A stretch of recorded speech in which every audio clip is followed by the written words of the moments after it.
All right, thank you, Mike. This is where the game's biggest stars come to play from Staples Center in Los Angeles.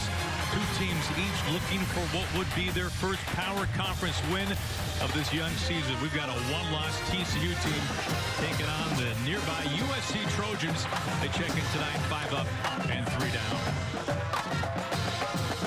Happy to have you with us courtside here inside Staples as the Horned Frogs have just one loss. That was at home against Lipscomb. USC, meanwhile, looking for their first win against a team with a winning record. Last Saturday, losing on Fox to number 5, Nevada. Aaron Goldsmith, Casey Jacobson. And Casey, it's never too early to start talking tournament resumes, correct? Absolutely. All right, so with that in mind, when you look at Andy Infield's Trojans, 0-3 against Power Conference teams. We mentioned the Nevada loss last Saturday.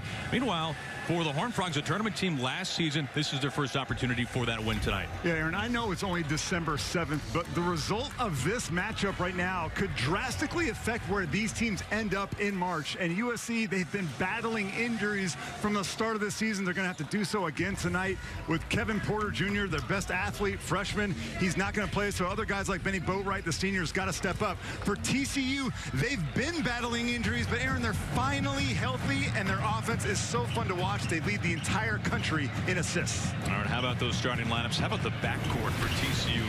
Jalen Fisher coming off the season-best 15 points, just his 5th game coming off of injury. Alex Robinson, one of the best assist men in the nation, averaging 9 a contest. How about some bigs for the Trojans? Benny Boatwright, double figures his first 5 games, now 1,000 career points.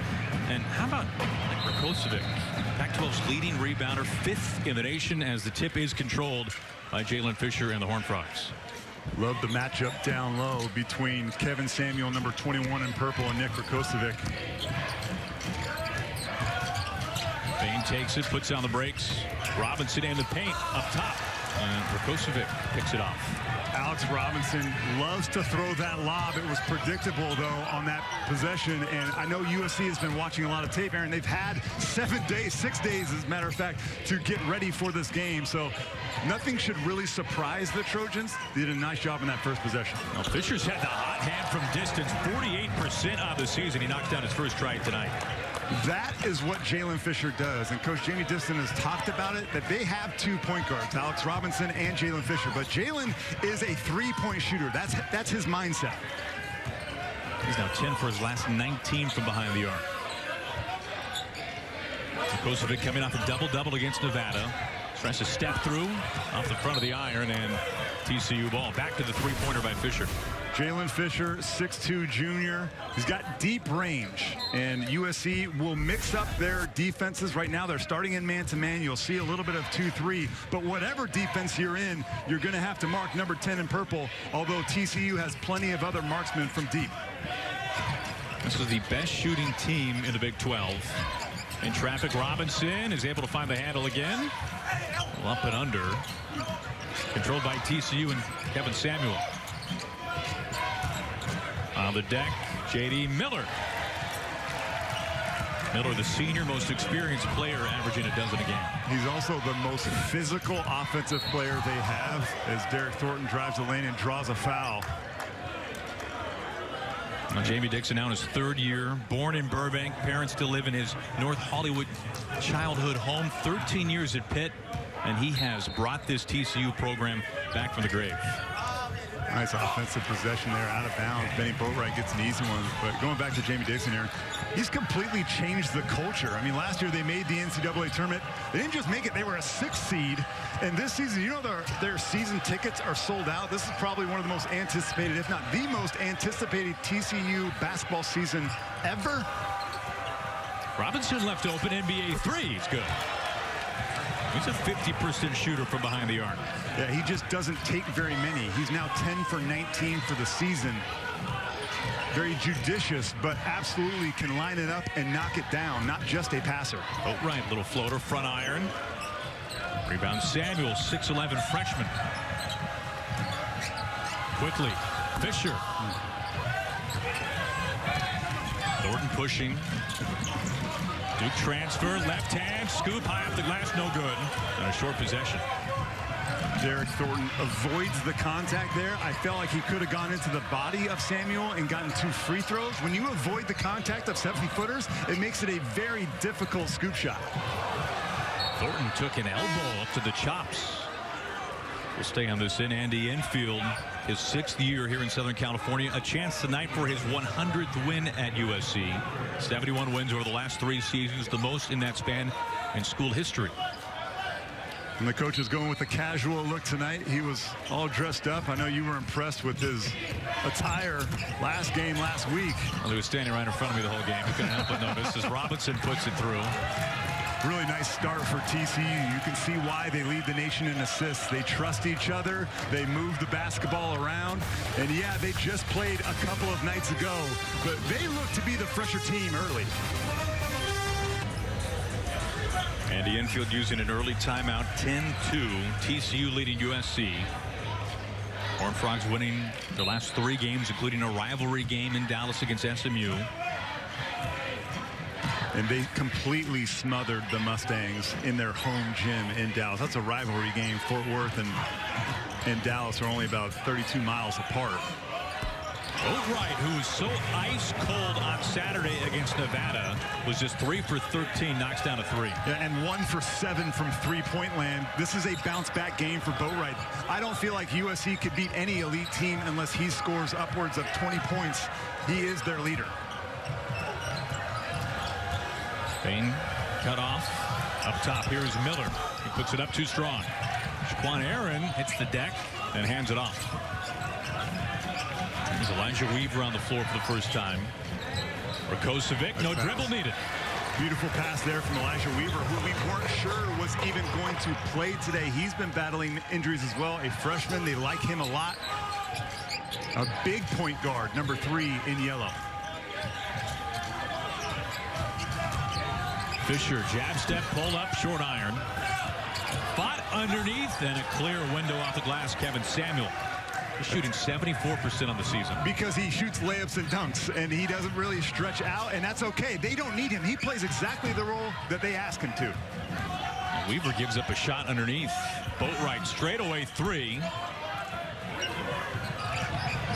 Kosovic fighting right to Weaver. Knocked away. Like Bain gets his hand on it. We've got a timeout on the floor here inside Staples Center. As Nick Rakocevic checks in with his first bucket of the night. Couple of bigs on both ends getting it done. Kevin Samuel. Welcome back to Staples Center. TCU with a 5-point lead over a USC Trojan team that really needs their junior point guard Derek Thornton to lead their offense, and he is most effective when he makes quick and simple decisions. Here, a side ball screen, only needs 1 dribble to decipher the defense. He's got Nick Rakocevic cutting right to the rim, and this is simple basketball. Here, Derek Thornton is 30 feet from the basket, but he gets all the way inside the paint with just 2 dribbles. Simply draws the defense and sets up Jordan Usher from the corner. And then last, here's a top pick and roll situation. Again, 1 dribble. He sees the switch, and now throw it where only your big guy, Nick Rakocevic, can go up and get it. To me, Derek Thornton gets in trouble, Aaron, when he over-dribbles. This season, he's got 29 assists, but he's got 19 turnovers. He needs to work on that, and if he can do that, this USC can be a potent offense. USC 5-3 on the season. Losing to Vandy, losing to Texas Tech, losing to Nevada as well. A chance for some statement wins. Alec putting it up, just checking in on the floor. Bain puts it back in, his first bucket. Oh, and a lucky break for TCU. You had Benny Boatwright and Jordan Usher fighting over amongst themselves for that rebound. Dangerous pass knocked away. Looking for Elijah Weaver in the corner that time. And for all the flash and impressive start for TCU's offense, let's not forget that this team has an identity on the defensive side of the ball. And they are number 8 in the entire country in guarding the 3-point shot. Teams only shoot 26%. And there was a great example right there. A baseline drive. Desmond Bain, number 1, closes quickly. He sees that pass coming, and he can deflect it. Andre Nimbar just checking in for the first time for the Horned Frogs tonight. Thornton kicks out to Weaver. Puts it up and puts it through a three-pointer. And another example of what we just showed you. Derek Thornton taking what the defense gives. Simple 1-2 dribble, skip pass right into a three where you can step in. USC now in their 2-3 zone. They played this exclusively in the first half against Nevada.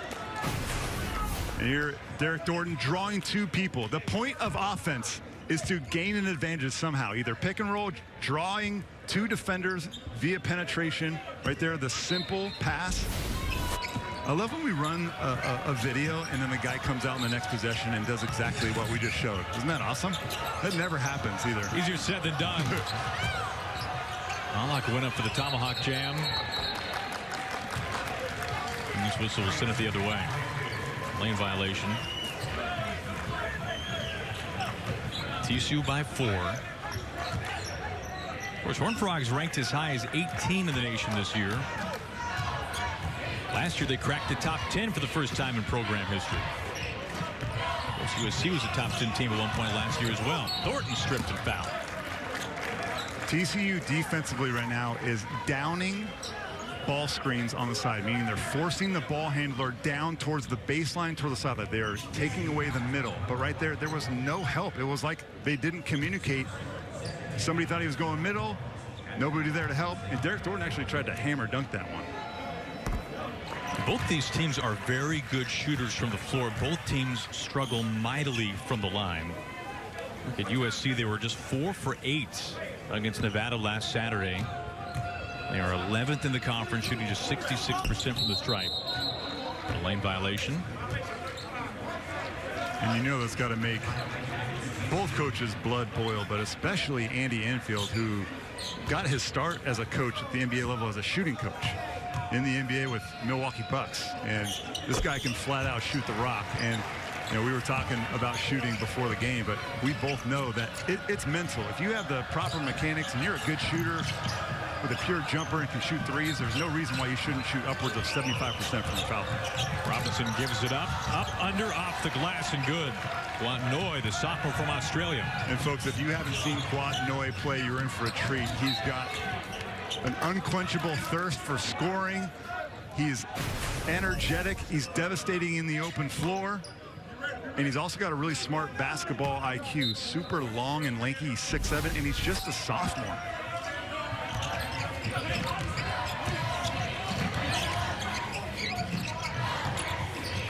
Boatwright and Rakocevic back on the floor again for the Trojans. Boatwright steps back from the elbow. Ripped down by the Horned Frogs. And that assist was the first for Alex Robinson. He leads the nation. He averages 9 a game. And he's now 2 points shy of 1,000 for his career. Noy with a little bit of daylight, and he puts it through. So most people know that when you play a 2-3 zone, where it's most vulnerable is in the middle. However, a lot of teams don't have a player, especially a big, that they can put in the middle to trust to make a play. Not TCU. This is a positionless team, especially with Kwat Noy. You put him right in the middle, he's a playmaker in there. Strong hands for Rakocevic. Fights for some ground and a foul underneath. Nick Rakocevic. Sorry, Aaron, but he has really come into his own, Nick Rakocevic. This is junior year. And I think Nick would have redshirted his freshman year. As you take a look at his number, 4th in the entire country in rebounds. If you'd have told me that, I don't know if I would have believed you. But he would have redshirted his freshman year in 2016 if it weren't for the early departure of Nikola Jovanovic. He left. It was a surprise to the staff. He still had a year of eligibility. He went undrafted, so it turned out not to be a great decision for Nikola. But then Benny Boatwright hurts his knee, and now they need Nick Rakocevic as a freshman to play minutes alongside of Chimezi Metu. I feel like if he would have redshirted, you're looking at a sophomore who's got this year and 2 more years to go. Would have been a dominant force for many years. But they'll still take 2 really solid years from Nick. And he's been tremendous. He's coming off his 5th double-double, 20 and 12 against the Wolfpack. Goes through both free throws. Number of substitutions on both sides. Rakocevic gets a breather.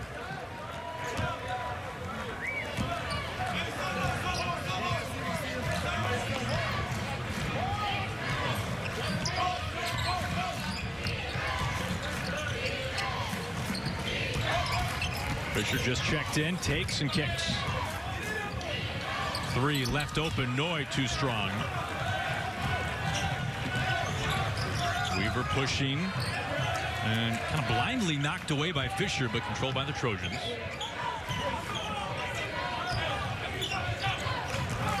Aaron taking, trying to step through, and he's short, follows his miss. Loose ball, baseline to TCU. And USC's searching for options on offense now that Benny Boatwright and Rakocevic are both on the bench. And right now, you're looking at number 0 handling the basketball. He's got to be the leading scorer and creator for this team. Shaquan Aaron, the Louisville transfer, coughs it up. Quickly moving the ball ahead. Kendrick Davis. Davis, just a freshman, the littlest player, the smallest player in stature, I should say, on this TCU Horned Frog roster. Davis had 14 against Lipscomb, the only loss this year for TCU. Bain puts up a 3. Short possessions on both sides. Shaquan Aaron wants to slow it down a little bit. Normally a shot that you don't really see Desmond Bain shoot. To me, he's one of the most consistent performers, and that's a shot that you can get at any time. A contested standstill 3-point shot. TCU is much better than that offensively, or at least they want to get better shots than that. Usher in the paint. Almost a putback. Uyelamo, who just checked in a minute ago. Nice pass. They kick it around. Fisher hunts his second, and he gets it. So, credit Jalen Fisher for the bucket, but how about the extra pass from J.D. Miller, who easily could have cast up an open step-in 3. Instead, he finds the hottest 3-point shooter right now for TCU. That's just smart basketball. It might sound simple, but a lot of teams at every level, high school, college, and hoop, and NBA, they don't continually feed the hot hand. Usher, he can dial it up. Too strong on the 3, though. I mean, this is the calling card for TCU, is it not? The ball movement, the distribution? Yep, ball movement, dribble, drive, kick out. All 5 guys can shoot 3s.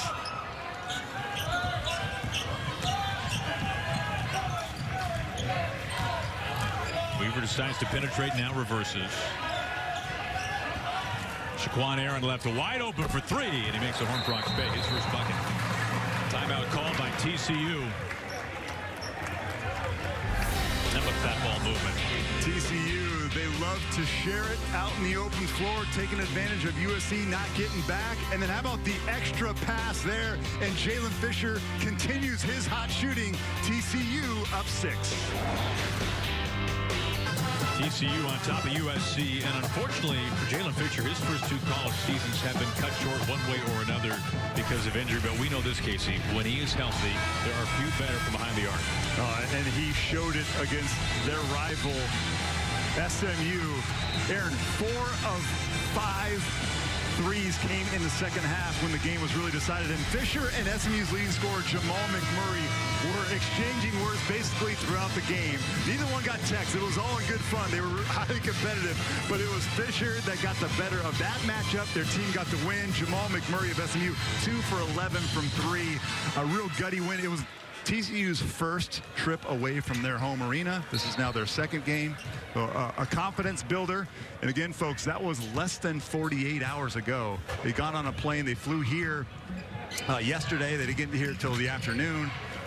And now they're out here looking like they had 2 weeks to prepare.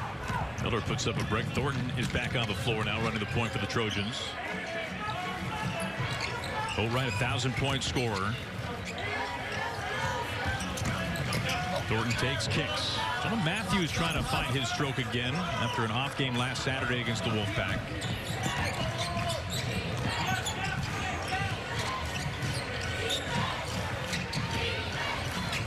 Aiden Archie on the court for the first time, number 0 in purple.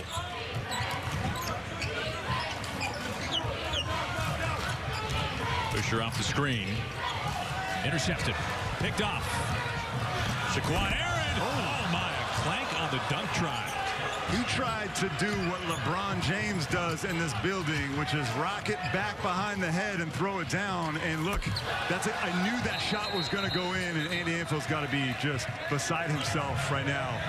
in a game where it very well could possibly come down to the final couple of minutes to miss a wide open dunk. And Shaquan Aaron thinks that he got fouled. I didn't see any push or contact that warranted a call from the official. That's a big play, Aaron. I know it's early in this game. Still have 9 minutes and 10 seconds to go, but a missed dunk. And then the dunk is the one shot on offense that can really galvanize a team, especially a USC team that really hasn't shot the ball well from the field. You can't let these opportunities go by. A fantastic shoot the gap on defense from Shaquan. Just took out way too far. There is no, he might have gotten clipped just a tad on the back of his heel from Jalen Fisher, but certainly not enough to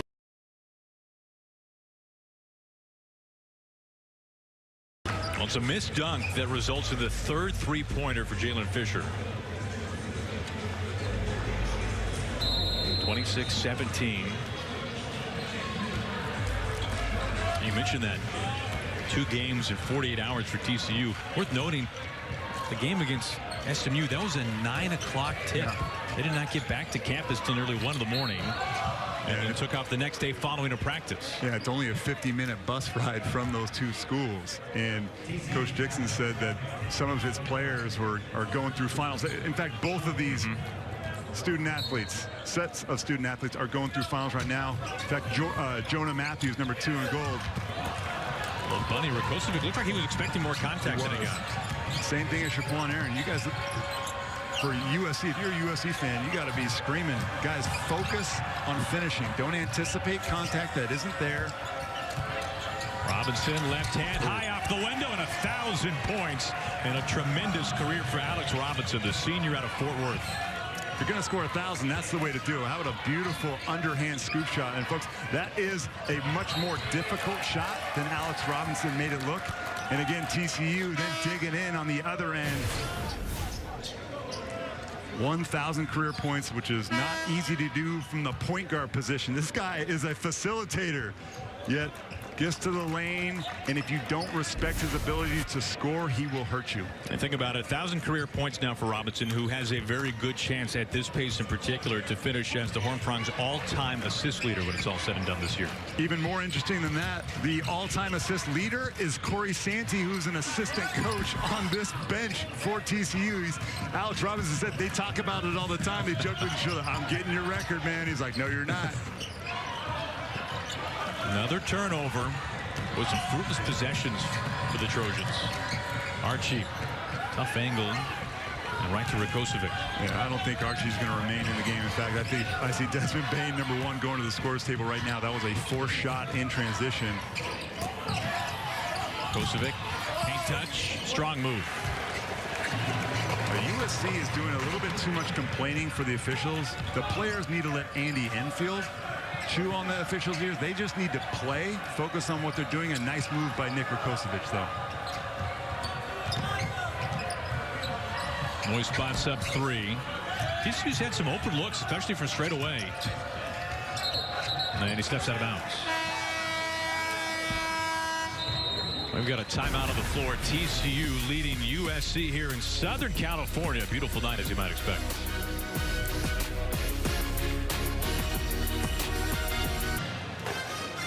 USC yet to lead in this one. 6-1 TCU leading here in the first half. And you look at the Conference of Champions so far in the non-conference, Casey, and some resume builders that are upcoming, of course, tonight following this game here inside Staples. Arizona State taking on Nevada.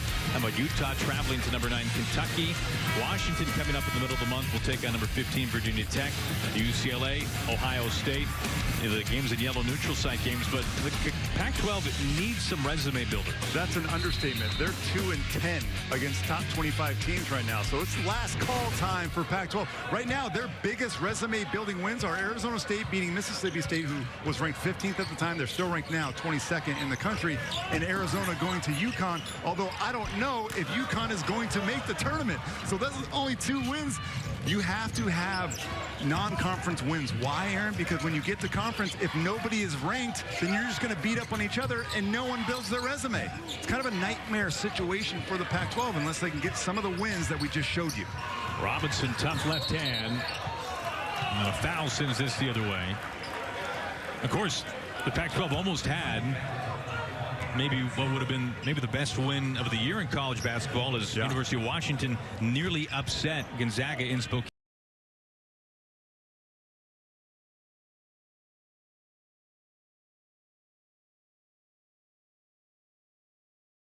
Close enough. Weaver, wing three, and he bangs it through. Another simple, quick decision from the point guard, Derek Thornton. Get into the paint. Make the defense believe that you're going to attack the rack and then kick it out for a three. Those are the easiest threes to shoot, where you can just step in and you know the defense isn't there. Fisher gives it up, and with authority, Kevin Samuel. Well, a nice job, USC, defensively of running Jalen Fisher off the line. No more threes, catch and shoot for Jalen Fisher, but now he shows that he's a multifaceted basketball player. Weaver. Short possession Trojans. Robinson quickly across. Fisher with just enough window. Boatwright was there, and it's an air ball.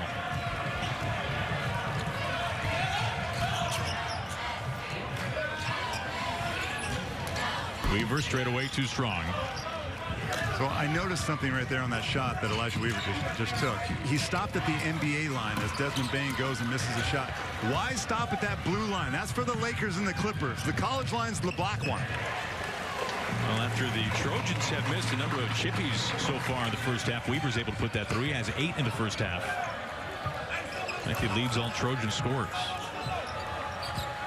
Well, this USC team is really devastating in the open floor. Like most teams in college, Aaron, they're so much better when they can utilize 94 feet. Offensive foul, Kevin Samuel, his second foul. I know of no team in basketball that is better executing offensively in the half court. Now, you have to get stops or steals and turnovers and then push that break.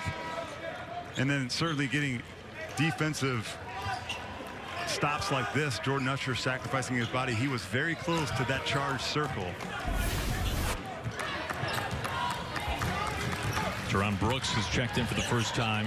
Freshman from Seattle for USC. Brooks has it at the free throw line. And Thornton, ill-advised pass in traffic. That's where you got to utilize the ball fake. Thornton isn't a big guard, just 6'2". Noy puts it through. Noy, he's such an emotional player. I love watching. He's the second leading scorer on this TCU team, despite the fact that he comes off the bench. He played 30 minutes off the bench the other night. Usher is pleading for a foul. Last touch USC.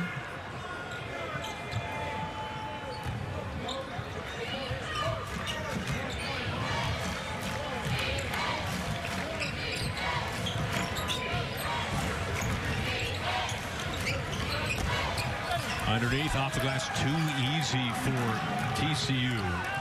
Alak's first bucket, junior from New Zealand. Nick Rakocevic showed out, meaning he showed his numbers to the ball handler to try and stop the dribble penetration, but nobody for USC got backside help. That is pick and roll defense 101. If you're asking your big to show out and stop the ball handler, you got to have help on the backside. He can't be two places at one time.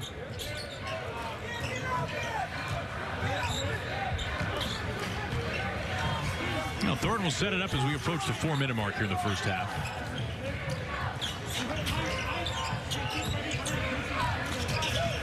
Thornton trying to find, and rejected. That's exactly what you were talking about. Rakocevic follows his miss. And Robinson comes up with it. Fouled by Usher. And I'll stop the clock at 3:52 to play in the first half. I know TCU likes to shoot the three. They get 2 feet in the paint, and every single one of them can light it up.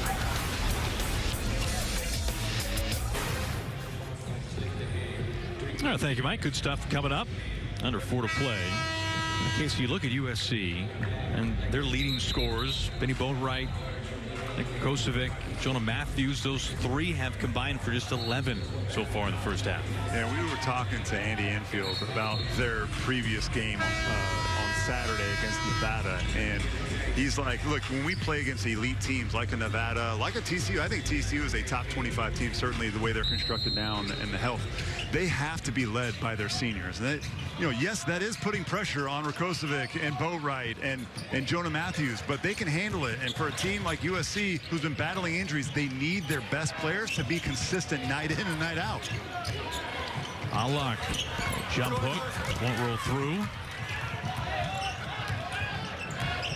This is my first look in person at Elijah Weaver, and I like what I've seen so far. He's a big guard who can score it. He has a nice feel and understanding for the offense. This is a USC team that's trying to fill the void that Jordan McLaughlin left. He was one of the best point guards in the history of this school. Weaver with 5 to shoot.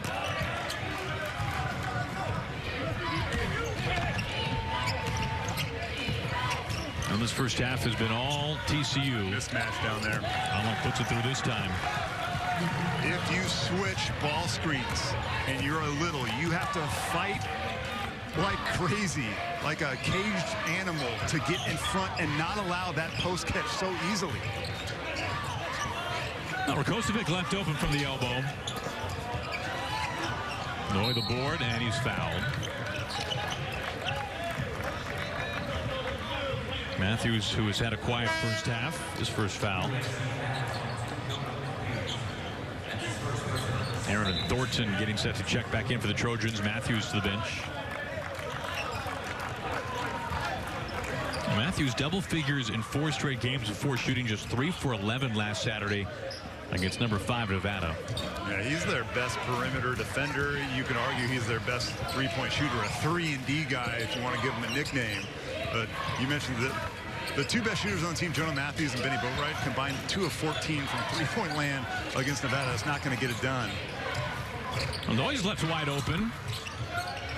Boatwright, one-handed rebound. Defensively, that's exactly the shot that they will allow Noy. He can make that shot, but if he wants to take a 17-footer in the middle of a 2-3 zone, they will allow that all night. Sure. It's kind of a long shot put through. Not sure, 22 points 3 games ago against CSU Bakersfield, but for the most part, not a major scorer. He's kind of unpredictable. I never know what Jordan Usher is going to do. He can do a lot of good stuff and a lot of bad things as well. Miller fouled and through.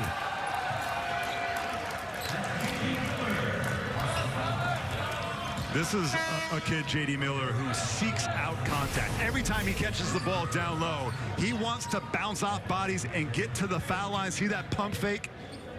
He's a very good athlete. He can dunk this ball, but he's better off getting the and one. He leads this team in free throws attempted, and it's not close. This will be his 35th free throw attempt of the season. This is the first free throw attempt of the game for TCU. He gets it. J.D. Miller, also the Iron Man of this TCU team. He's a senior. He's played in every possible game, and he's on pace to break the school record or tie the school record of 136 games played. He's like the LeBron of TCU. He just never gets hurt. He's in the lineup every night. Rebound Noy pushing across to Fisher, who's knocked down a trio of 3s in the first half. I think that's the first time J.D. Miller's ever been compared to LeBron. That's what they call him around the stockyards back in Fort Worth. Miller, that's waved off, a travel. And an excellent job. That is what was lacking for most of this first half defensively for USC. That time, Elijah Weaver, the freshman, gets his body in front of the rolling big. On the pick and roll, somebody has to take the roll if the big is going to help out on the ball handler. And that's the result. You either get charges or they don't throw the ball down low and they have to find another option. Now, last Saturday inside the Galen Center, USC led Nevada at the half. Much different story coming up here tonight as we're a minute away. Well, Matthews trying to catch and put it back. A lot of chippies that the Trojans have missed. Look, I'm marking them down, and I'm up to about 5 missed layups for USC. And what do the missed layups always produce at the other end, seemingly, in this game?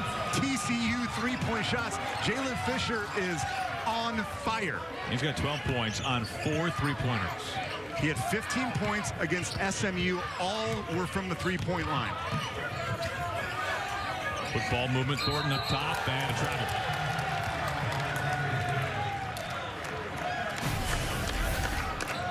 A missed layup. And then, oh, how about a little razzle-dazzle from Alex Robinson, leading the entire nation in assists.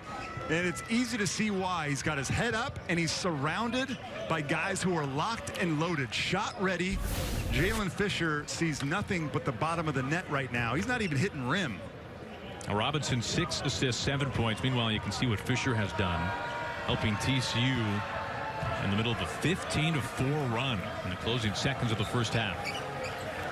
And the reason why TCU can play 2 point guards like Jalen Fisher, who has the ball now, and Alex Robinson, is because they complement each other so well. Alex Robinson, the better pick and roll passer. Jalen Fisher, the better spot up shooter and a little bit bigger, thicker guard. Robinson almost lost it. 5 to shoot now. His pass. Fisher wants another. What a half it has been for Jalen Fisher. 5 triples. I don't know how it's possible that USC could lose Jalen Fisher on defense. I don't care what's going on elsewhere on the floor right now. You have to have your eyes and be aware. Shaquan Aaron, you can't stare at the ball because one guy hasn't missed. I thought you said he wasn't even hitting rim on these threes. Okay, he like grazed the rim. That one rattled in. I think he'll still take it. The highest ranked recruit to ever sign at TCU, Jalen Fisher, going nuts right now on a big stage. Well, Los Angeles treating the Horned Frogs well so far. They've got halftime from inside Staples Center. After the break, we'll join Mike Hill, Donnie Marshall, and Doug Gottlieb inside our College Hoop studios.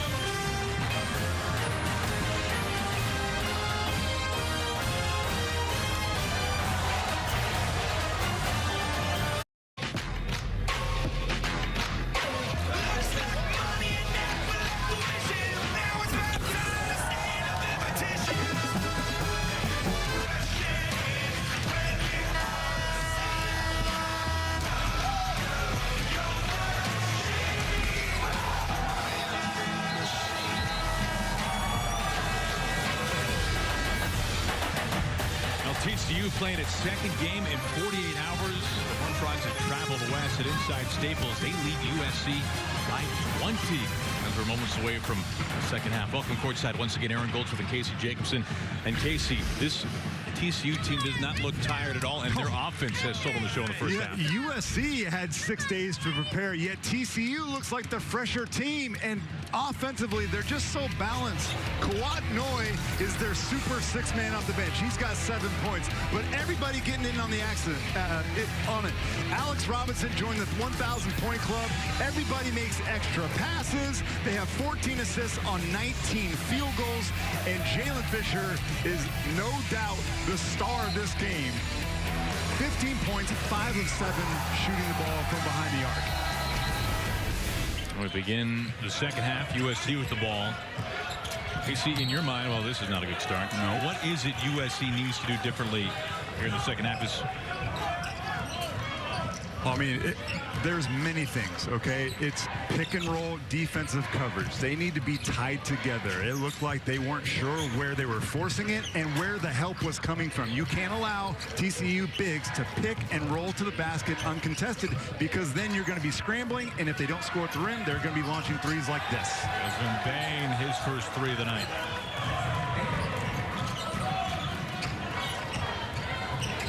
TCU shooting 43% from behind the arc of the first half. Matthews spins, nowhere to go.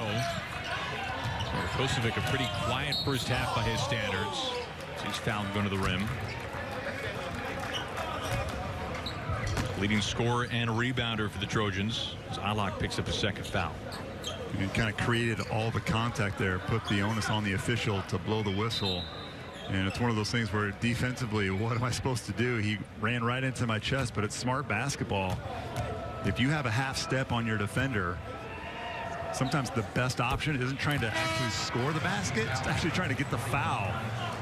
And I say this every time I do a game with you, but the free throw line is the only shot in basketball that is guaranteed to be uncontested. It's guaranteed to be the same whether you're playing in the Staples Center or whether you're playing in Fort Worth, Texas at TCU. Kosovic gets them both. A little full court pressure, trying to switch things up. This isn't normally what USC does, but Jalen Fisher easily handles it.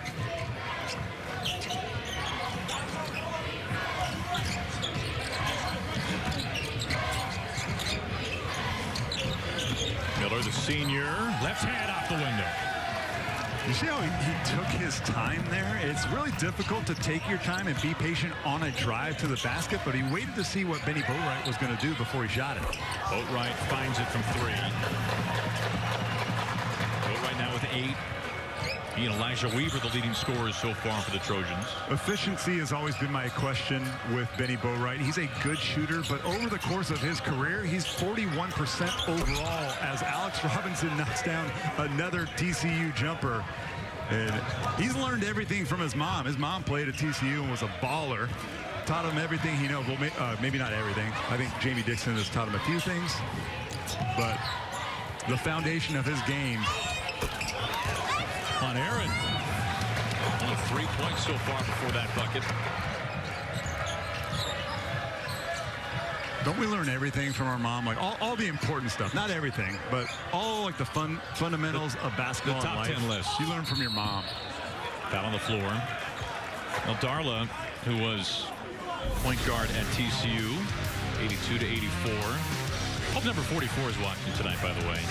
But Darla, she's got to get a hand up. Get a hand up. I mean, she's there in position. Darla played in Fort Worth right at the same time Jamie Dixon was playing for the Horned Frogs on the men's team. You know, Andy Enfield compared Alex Robinson to Jordan McLaughlin, which I found interesting during our conversation today. This steady, a guy that you trust to make the right play and can score himself.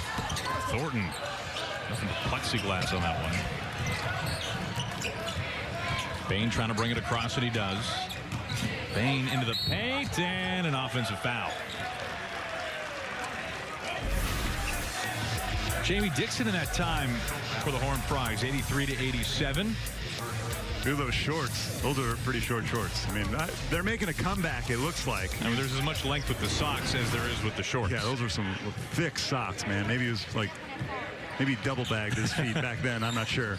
Jamie now his 3rd year back in Fort Worth after 13 years at Pittsburgh. Incredible run there. Jonah Matthews, not much so far tonight. Rakocevic fouled. That's on Halak, his 2nd now.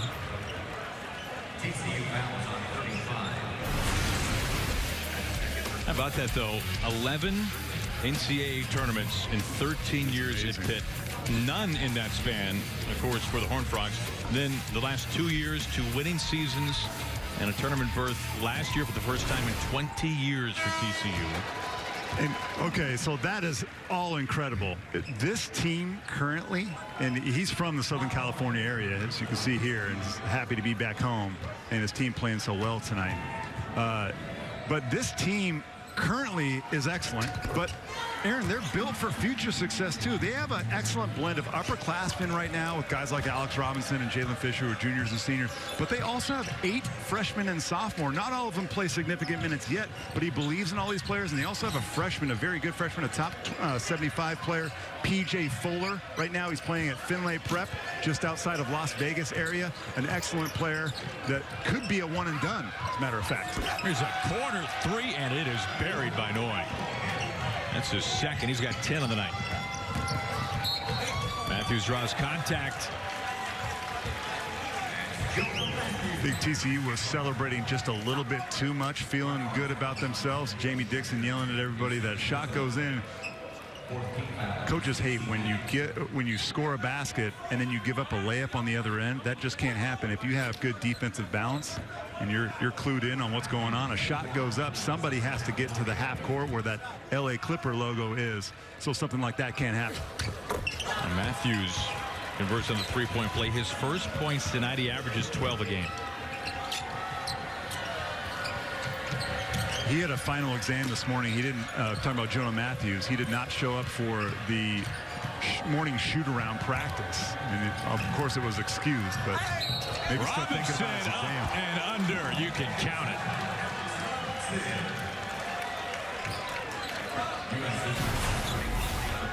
And we talked about his mom. I'm not sure if his mom, Darla, could do this right here. That was really nice. He is left-handed, certainly getting to that strong hand. But if you're going to foul Nick Rakocevic or Benny Boatwright, make sure that you wrap up the arms and make him earn both at the foul line instead of giving him the old-fashioned 3. Now Robinson now with 12 points. He can add to that 6 assists. Chance tonight for what would be his 3rd double-double of the year. I feel like a lot of players think that a foul is always a bad play. On defense, sometimes a foul is a very good play. It sends a message to the other opponent that you're not going to allow them to just get easy buckets. Shaquan Aaron showing off the mid-range game. Aaron, he's a scorer. That's what Shaquan Aaron is. I mean, he can defend, too. He's an excellent thief. One of the leader in steals on this team. But he's a guy that only needs one shot to go through the rim to feel like he's hot. Desmond Bane rattles out. Rakocevic the rebound.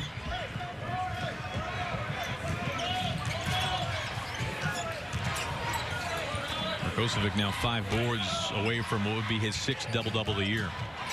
That's a deep 2 by Aaron. And it will stay with USC. 15:21 left to play tonight as TCU is trying to get to 7-1 on the campaign as they have traveled west here to Los Angeles.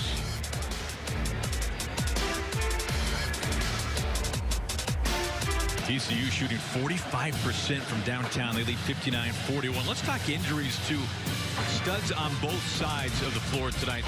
Benny Boatwright, who seems like he has been injured more times than not. When he's healthy, he is dominant. Yeah, he was healthy during his freshman season. Then sophomore season, 2016 and 2017, you see it just starts rolling downhill. And this season, he does recover. He missed a few games, but 28 games missed. That's an entire college basketball season.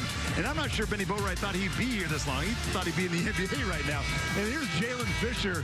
He broke his wrist his freshman year, tore his meniscus in both knees. So before the year started, his sophomore year last season, before the season started, he tore the left meniscus. Then played 16 games, tore the right meniscus, was out for the rest of the year.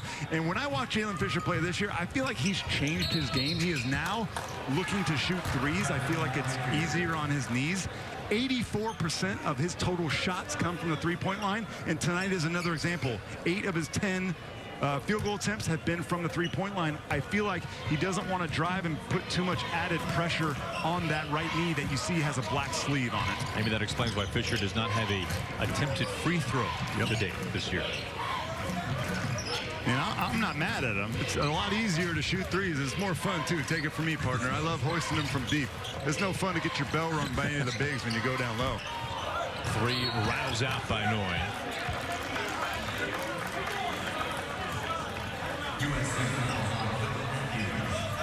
Jonah Matthew whistled for his 2nd foul.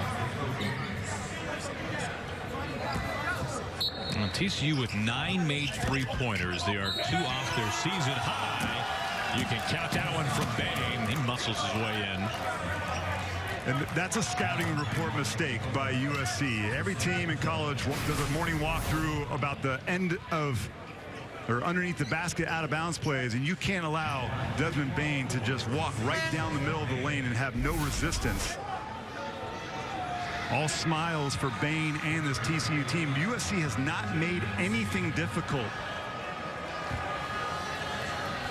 A foul on Rakocevic, his 2nd. He heads to the bench. Victor Uyelamo has taken his spot.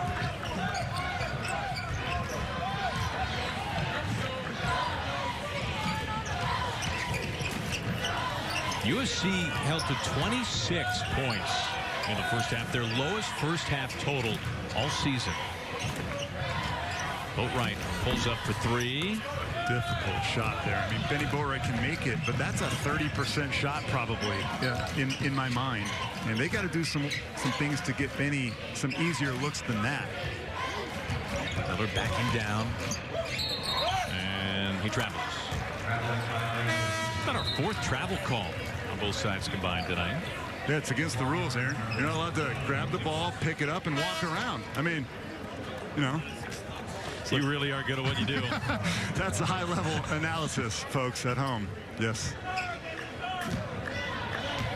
62-41. Whereas TCU's only loss this year coming at home, interestingly enough, against Lipscomb, which you wouldn't expect. But that was the first game back for Jalen Fisher. Boy, tough shot, and Weaver just kind of wills it in. He's in double figures now. You're right. The loss to Lipscomb was a bad look for TCU, but yes, Jalen Fisher, it was his first game, and it was Noyes as well. Noyes, who's about to shoot a jumper right now, and he was coming off an injury. So now this team is really starting to spread its wings a little bit, get their legs underneath them. Another turnover for USC.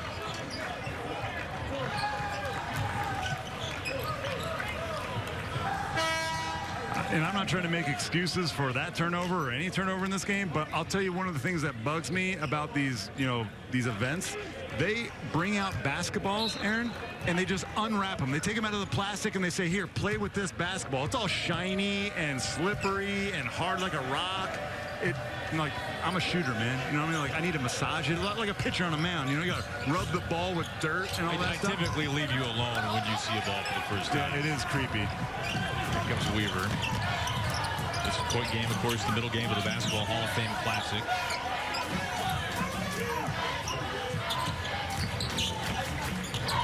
Wing three to Matthews. Matthews just 3 points. And put that through after fading away. Matthews over 20 starts last year, averaged nearly 10 a game. I really like Jonah's game. He's obviously struggled on the offensive end, but he does a lot more than just score. He's a fantastic defender, as you see right now on Alex Robinson. A great competitor, really good in the open floor. He comes from a basketball family. His dad's a coach. Of course, college basketball fans know Jordan Matthews, who went to Cal and then transferred to Gonzaga and helped them get to a national title game. And it's just more of the same, Aaron. Bain knocks down his second. So Bain, number one, is built like a linebacker. He's got big old thick, shoulder and biceps. Normally, guys who have big muscular arms aren't very good shooters, but that's not the case with Desmond Bain. He was the best three-point shooter on this team last season. He was the best in the conference, 46%. Uyelamo in the paint, and rejected. Swatted away by Alloc.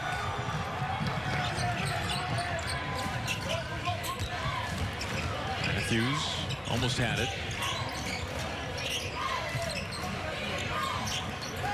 Good ball movement. The easy follow and put back by Noy, who's at 14. Boy, timeout called Andy Infield. 69-45 TCU. Just shredding the Trojans. These are not replays of the first half. This is the second half, more of the same. TCU facing that 2-3 zone against USC. A couple of passes of the ball, and Desmond Bain lines it up like a practice shot. All TCU here tonight, the middle game of the Air Force Reserve Hall of Fame Classic. And we've got some dignitaries in the house tonight, don't we, Casey? Oh, it's been awesome. Yeah, well, Gary Payton's sitting to my right. I feel like I can give him a high five right here. He'd steal it from you. Totally would. Jamal Wills, Sam Myers, Drysdale, George Raveling there on the far right. We all know Gary Payton. He's the most modern player of this group. The glove. George Raveling was a coach at Washington State, a coach at USC, a huge figure in college. And the story of basketball in general, tied in with Nike as well. All were honored at halftime in midcourt. And Elgin's got a statue outside of Staples Center. I took a walk today before the game. It's pretty cool. It's the first time I've seen the new Shaq, or I guess it's not new, it's like 2 years old, that new Shaq statue. Oh, the one they wheeled down the sidewalk? Yeah, well, it's like hung up on the side of the wall. It's really cool. All the other statues are like, coming out of the ground like normal. His is like up attached to a window. Number that will probably be falling in the next year or so. It's too high. Like, nobody can get up there. Unless you were like Giannis, the Greek freak. He could probably jump up and hang on that statue. Nobody else can now. Foul is at 3, is put up down on the floor. Got a timeout on the floor, 11:23 to play. We'll be back with you shortly. All TCU tonight.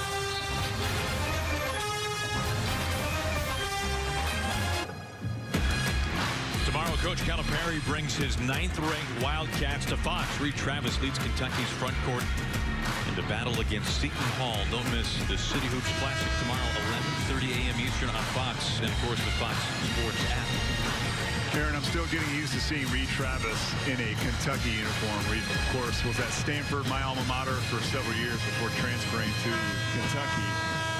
You take a look at the AP top 10. Gonzaga has been so good, although they had a scare from the UW Huskies. And by Creighton for over a half. A 9 or 10 point win at Creighton isn't necessarily a scare. That's a solid win. But Kentucky lost to Duke on November 6th, the first game of the season.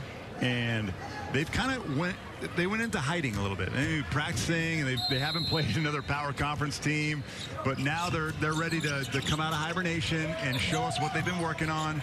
Defensively was where they got shredded by Duke, but almost everybody has except for the Gonzaga Bulldogs. Don't stop in the paint. Robinson trying to get in instead. Shaquan Aaron, he has his outlet stripped. It's been that kind of night, too. That was an easy steal and a kick ahead for what would have been an uncontested dunk, and they can't get that right either. It slips out of the hands. TCU gets another break. Jalen Fisher to check back in. Caden Archie as well. Archie, who's played limited minutes this year, but we've seen him on the floor a number of times tonight.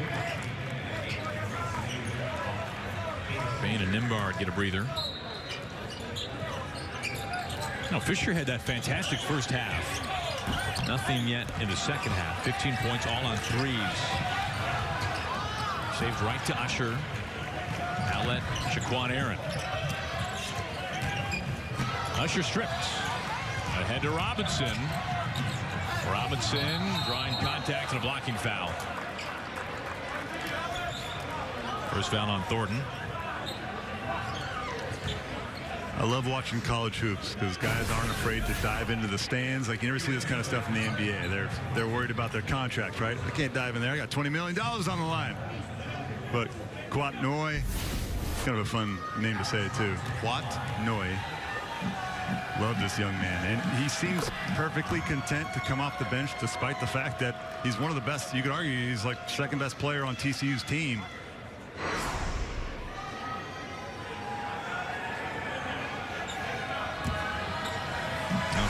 This is 4 straight games in double figures. Robinson bags them both. Robinson 14 points, 8 assists. I've been so impressed with Robinson. He's not super fast, but he plays. He's got a great change of pace, change of direction, which is what you need at the point guard position. And Aaron, if you're going to ask me about what you need to be a point guard, there's Alex Robinson right there, the leading assist man in college hoops. 4 of the best point guards that I can think about in NBA history: Magic Johnson, John Stockton, Mark Jackson, and Steve Nash. What do those 4 gentlemen have in common? I know Magic was a freak, 6'9" and stuff. Sure. What do those 4 players have in common? They're slow. None of those guys outrun people, right? They all use their intelligence, okay? They're all fantastic passers, and they mastered pick and roll basketball, which is a lot of what we see at the NBA and now the college level. If you can figure out a way to read defenses quickly and you're surrounded by good players, that's what makes a good point guard. You don't have to be fast. You don't have to be a great leaper. He was super good. Well, not in your top 5. Super fast. Well, yeah. Too fast for your top 5? Too fast. I had a point to make, and I only took people that proved my point. Very selective of you. I hope that he didn't hear me, that I left him out of the list. Oh, he'll find out. He'll find out. Somebody's going to slap me on the back of my head. First miss from the stripe for Rakocevic tonight. Now has 11.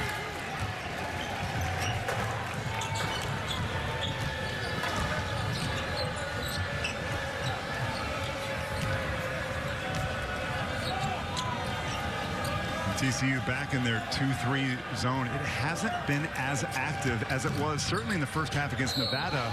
To get another and one. Oh no, they're going to call it on the floor. Against Nevada, USC had a 1-point lead, and they were active, especially at the top of that 2-3 zone, which is really, really crucial. I mean, every player is important, They have to be tied together, all 5 on the defensive end.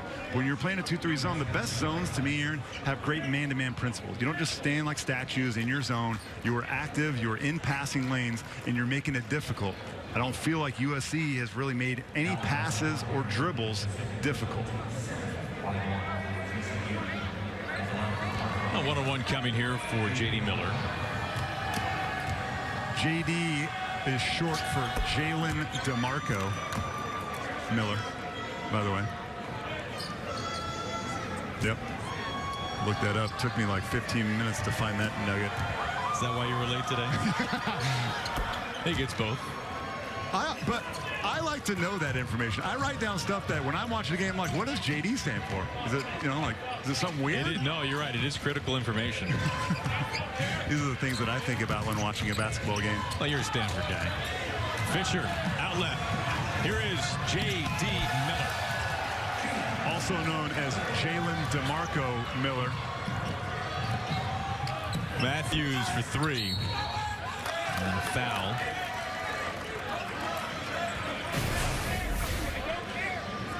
Nobody Robinson back. Not too happy.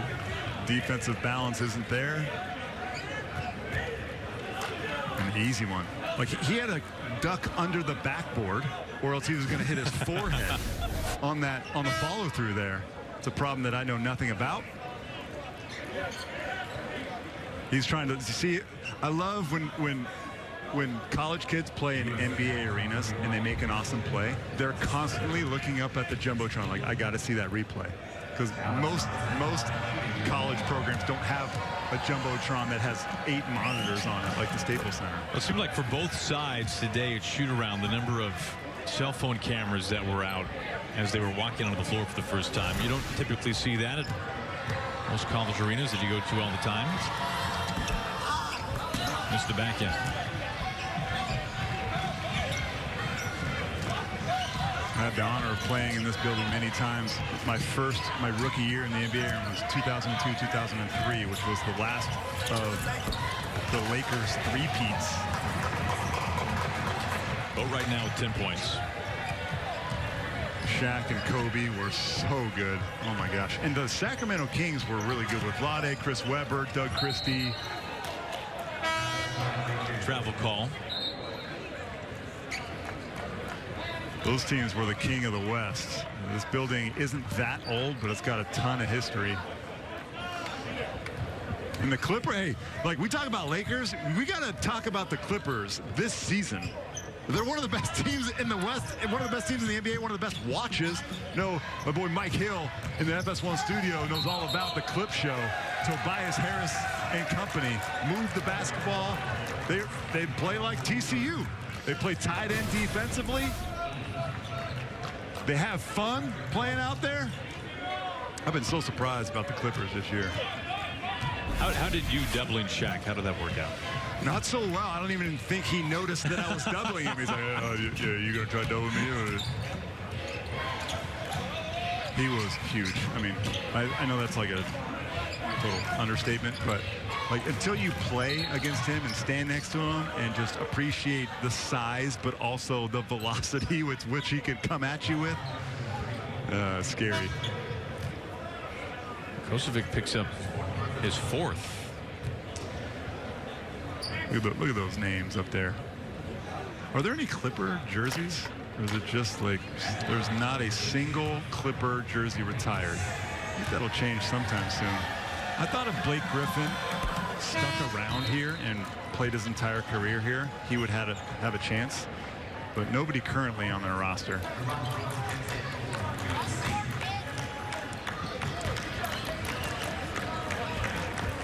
Davis now with 3 points, a freshman from Houston. Getting some extended minutes here as he makes it 78-48. Now, Casey, if you are Andy Enfield, what's your biggest takeaway from this one? That's a hard one for me to answer because, you know, whoa, that was, yeah, they had to call that. It was like too slow, the Euro slip. That they were yeah, but I thought if that. you're a guard, I thought that was an asset, was being slow. change of pace, change of direction. You can't just like stop and just start, like basically walking through the lane. You're probably going to get charged for a violation. But going back to your question, like what can USC take away? Not a whole lot, because they lost to Nevada, right? So they had 6 days to prepare, kind of adjust, and then they come out just flat-footed, not ready defensively for the onslaught that TCU brought with them today. So kind of back to the drawing board. This is a team that, look, we haven't started conference play, and we're not going to for another 3 weeks. So the season's not lost or anything, but I don't know how much positive they can take out of this performance. Miller for three, the 11th made three-pointer from TCU that has tied a season best. They made 11 against Eastern Michigan in the final days of November. I have a feeling that next week TCU is going to climb back into the top 25, especially if any of the voters are watching this game. Just dismantling USC. And one of the big storylines has been what TCU has done from behind the arc. Now, winning on a neutral floor is hard, but doing it this way is just really impressive from TCU. Okay, so we know this about Andy Enfield, now in his 6th year as the head coach for USC. Well, the man can recruit, and next year's recruits look about as good as any. Oh, they have done a fantastic job, Andy Enfield, recruiting the state of California, which is always loaded. This is the top 5 in California in 2019. And look, like UCLA and Stanford and Cal, they want to be on this list, and it's almost all red. Isaiah Mobley, the one on the far left, is number 17 player in the entire nation. Fantastic player. He's also got a brother, Evan Mobley, who's a junior, who's also committed to the Trojans. Onyeka Okongwu is a person, and there's the father, Eric Mobley's an assistant coach for Andy Enfield, so he's going to be coaching his boys here with the Trojans, and those two players are really good. So USC's got a lot to look forward to with those. But another guy I wanted to mention was Onyeka Okongwu, and if people who are diehard basketball fans and followed Lonzo Ball's high school career at Chino Hills, Onyeka was a freshman when Lonzo Ball was a senior, and they won a state championship. Well, now Onyeka, it's his team at Chino Hills. He's now a senior. Last year, they won a state title without any Ball brothers, and Onyeka leading the way. And he's been fantastic. The best post prospect probably in California. It might be worth reiterating at this point when you talk about the recruiting class and the freshmen that the Trojans have this year. Kevin Porter Jr., who 5-star prospect during his recruitment by Andy Enfield, was a 4-star, then was elevated eventually to a 5-star prospect, not playing again tonight. Essentially a deep thigh bruise. Played only a mere matter of minutes in the second half on Saturday against Nevada. But he essentially hasn't played either in a game or practice in 2 weeks. Yeah, they're a little bit confused. Obviously concerned about Kevin Porter, want him back as fast as possible, but they weren't really sure that, or they didn't think that this injury was going to be long-term. There's a look at Kevin Porter Jr. He's from the Seattle, Washington area. He played at Rainier Beach, which is where Shaquan Aaron for USC played. And if you follow anything about the Pacific Northwest, you know that Rainier Beach has produced Jamal Crawford, Nate Robinson, Doug Christie, DeJounte Murray. It is a basketball factory. Their coach, Mike Bethea, has been there for many, many years. And Mike Bethea coached Kevin Porter Sr. He's been there that long. But Kevin Porter wasn't supposed to be a one-and-done prospect. If you check all the NBA draft lotteries right now online, you'll find Kevin Porter Jr. as a top 10 pick, despite the fact that he's barely played. And the reason why is he blew up in this USA basketball. It's called the Nike Hoops Summit. And what it is a game with the select high school players from the United States go against the select high school players from the world. Now, what's interesting is Kevin Porter Jr. was not on the USA team. They have a scrimmage before the entire event where they just get a couple of former Division I players in the Portland area, and they invited, hey, Kevin Porter, why don't you show up and play as well? So he scrimmaged against the actual USA team, which had, a whole bunch of stars. R.J. Barrett was on the world team. And Kevin Porter Jr., with some NBA scouts watching, just went off, Aaron. No one can guard him. He was dunking. He was hitting threes. And he just blew up and went from being a 4-star prospect to a 5-star. Everybody wanted him. UW had him. Or excuse me, USC had him. And they might not have him for long. Well, the frustration, has to be set in for Andy Enfield. Of course, the health of his student athlete, top priority, but knowing that there is a chance, and maybe a very good chance, that Porter is here for just the one season, missing some pretty vital non-conference games, as Henry Davis now has 8 points. Boatwright answering. Boatwright, a quiet first half, came in alive somewhat. Too little too late, it feels like, for Boatwright. Now with 14.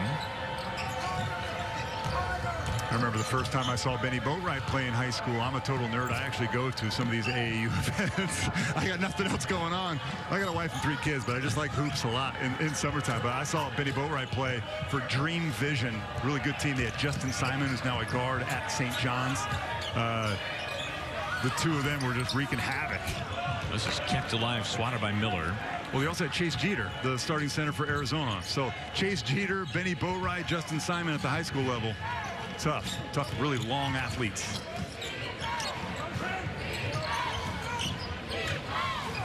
Fisher looking for his first 3, his first points since halftime. He had 15 in the first half.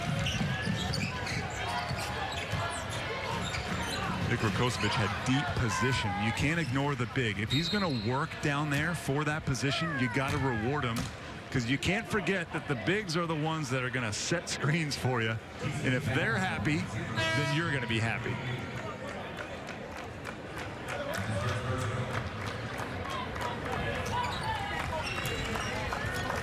Miller out, Samuel back in. Samuel has 11 boards, lead all players. Well, we want to pass along our very best to Fox Sports producer Mark Balk. Mark suffered a heart attack last week while at his home in Cincinnati, and we wish him the very best as he recovers from surgery.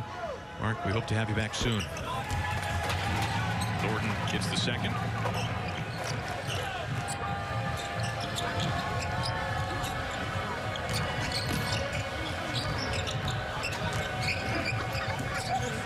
Great opportunity for some TCU Horned Frogs that seldom see minutes. This is a great chance for Kevin Samuel to get some post touches.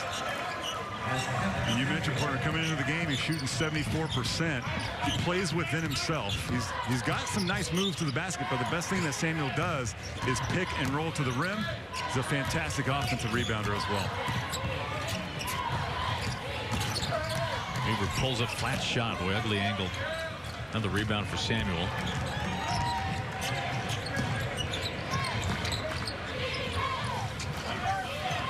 So on the floor right now is only freshman and sophomore. Oh, Samuel is a redshirt freshman.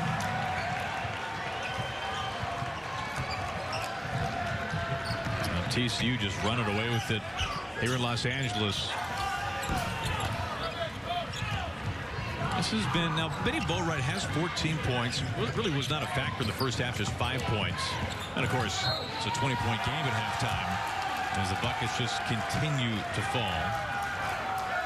It's been a constant flow. I mean, it's like they turned on the fire hose early in the first half, and they have not turned it off. It's a season high in points for TCU. Samuel now with a double-double, 13 boards, 10 points.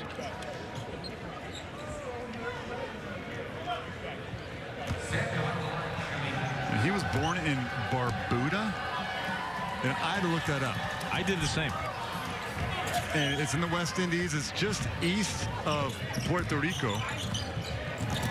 Never been there. Well, if you had to look it up, we assumed that.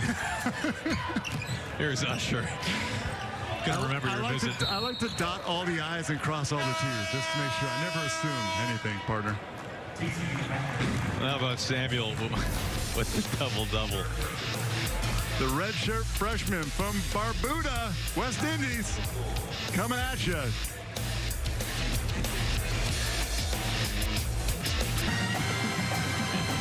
Gold with Casey Jacobson. Happy to have you back with us inside the Staples Center. Final minutes as TCU winning this one in a round. And, you know, Casey, we began this game by talking about the importance of this one to both sides. Yeah. Both teams looking to build a tournament resume. TCU, of course, made the dance last year.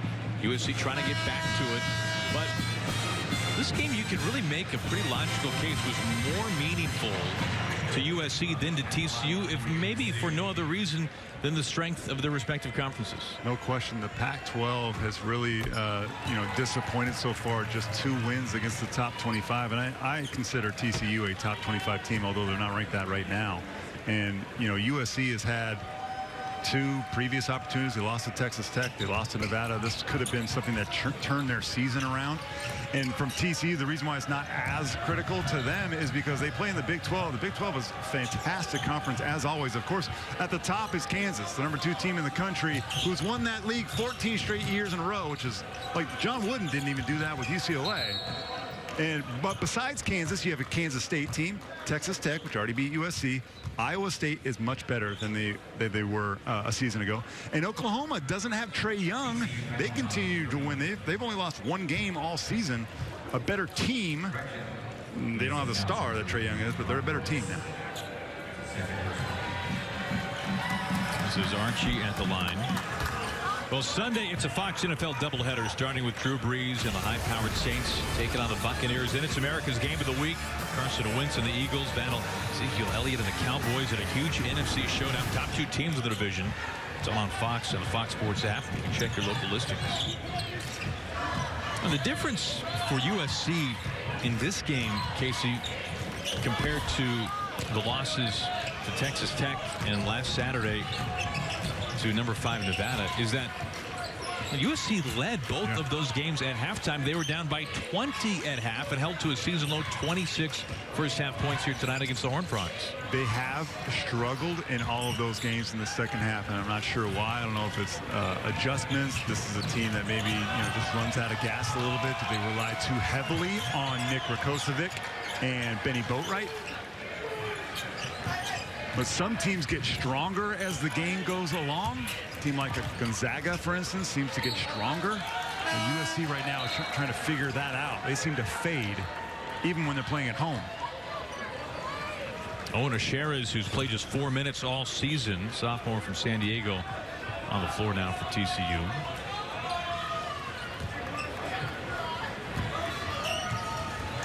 Under 3 minutes to play. TCU a chance to get triple digits here tonight. Already made a season high 12 threes. Season best 91 points. Nice double team there. I didn't see a foul. That was a poor call. Meanwhile, Casey, I assume that this game just reinforces the strengths that you felt TCU had already. Coming into the game, this is a rare team that has an identity on both sides of the ball. TCU defensively, you know what they are. They are a man-to-man team. They don't play zone. They're going to get after you. Offensively, they move the basketball. Certainly, they are led by Alex Robinson, number 25, who has the ball in his hands the majority of the time. But they have Jalen Fisher as a secondary ball handler and a fantastic 3-point shooter. But nobody is selfish on TCU. Not a single person. These 2 gentlemen can get in the lane at will. They can also stroke it from deep. Both of them are shooting over 40% from the 3-point line. What a luxury it is for head coach Jamie Dixon to have 2 guys like that running the show. Usher throws it away.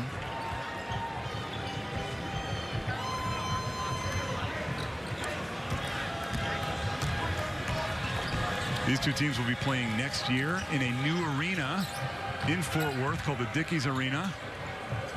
And one of the reasons they came out here so that USC will return the favor next year. Hopefully it'll be a better game, a closer game for all those involved. Only a 3-minute drive from campus there in Fort Worth, 14,000 seat arena. That'll be the first college game played. It'll be on December 6th. And Dickies Arena has already been selected as a second-round NCAA tournament site in 2022. And before that, the American Athletic Conference Championship in 2020. So there's some high-level basketball played there in years to come. Jamie Dixon said it was built for the rodeo. But they're trying to squeeze in some basketball in between those rodeos. Have you ever been to a rodeo? You know, I have not. I've been to the stockyards. It's as close as it's come. I once saw a bullfight in Spain when I played in Europe for a couple years. That was crazy. I mean, do you know that a bullfight, it takes hours? I'm serious. It takes hours to watch this bull die. It's really sad. I didn't like it at all. Aaron gets the rebound, under 2 minutes to play. Almost stripped, and it is. Outlet pass. Hard foul. Lamo with the foul on Caden Archie.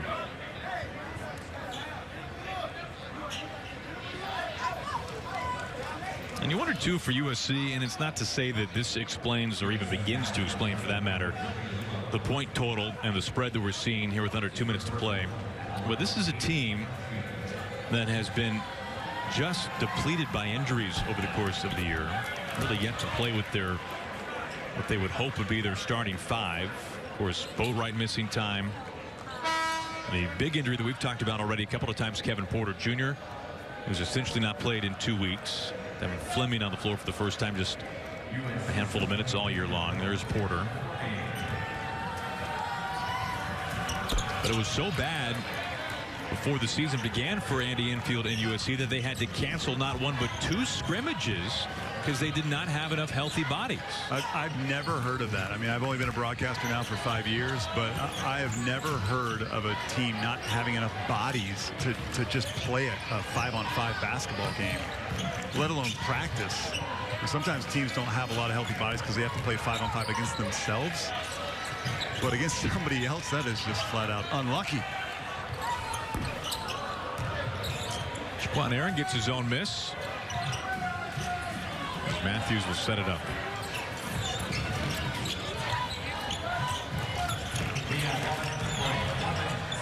Matthews straight away deep 3. All 8 of his points have come in the second half. And of course for USC, their next date will be on the 15th against Oklahoma. And you know, you look at this schedule for the Trojans. Oh boy, that sums it up. Wow. Jerron Brooks. Been that kind of a night. You don't want us to replay this one if you're part of the Brooks family. He's young, though. Like, my leg would have possibly evaporated into thin air. That could have been bad. Yeah, but young people, they bounce back. They're made of rubber band. Whoa. Long carom. Archie trying to throw it down.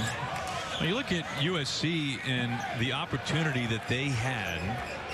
We talked about 0-3 versus non-con power opponents entering tonight. Vandy, Texas Tech, and Nevada. Oklahoma coming up, but they had a 3-game stretch, and they're in the middle of it right now. Nevada, TCU, and then Oklahoma coming up. You don't expect to win all 3 of those, but if you're Andy Enfield and you want to be a serious contender to make the tournament, you have to take at least one of those. Absolutely, at least one. You hope for 2, or you hope for all of them, certainly. But you know, last year, a lot of people, a lot of USC fans were upset that they finished second in the regular season and don't make the tournament. But if you dive a little deeper, USC was 0-7 versus NCAA tournament teams from power conferences. So they just didn't have that resume win that the selection committee could hang their hat on. And you can get those resume wins any which way in November, December in conference. The trick is now for Pac-12, we're going to see a Arizona State team take a crack at Nevada. But if they lose to Nevada, who's excellent, how many teams are going to be ranked for the Pac-12 in 3 weeks? For the conference sake, they want as many as possible, right? So then you can build resumes that way.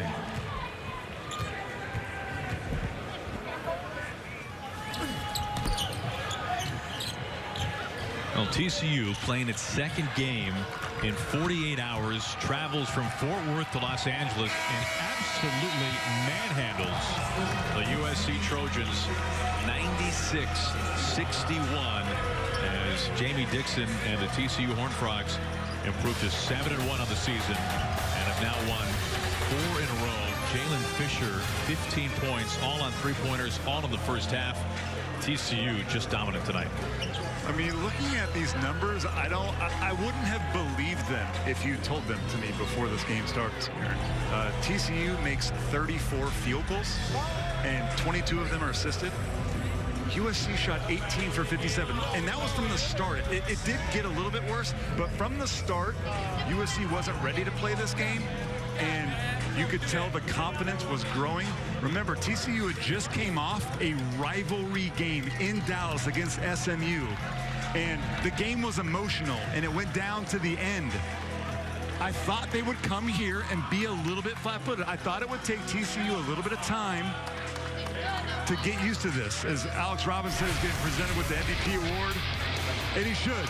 This young man joined the 1,000 career point club at his university, TCU, and that's not even what he's known for. He's not a scorer, but he can score. He can underhand flip it. If you don't guard him in pick and roll and respect his ability to hit from deep, he will make you pay. But folks, this is the #1 leading assist guy in the country. And Robinson finishes 15 points, 8 assists. For Casey Jacobson, I'm Aaron Goldsmith. Glad you could join us here tonight from Los Angeles inside Staples Center, where TCU travels west and has its way against the USC team, now searching for answers at 5-4. TCU remains just a one-loss team, winners of 4 in a row as they escape LA. Jamie Dixon and the Horned Frogs improved to 7-1. Good night from Los Angeles.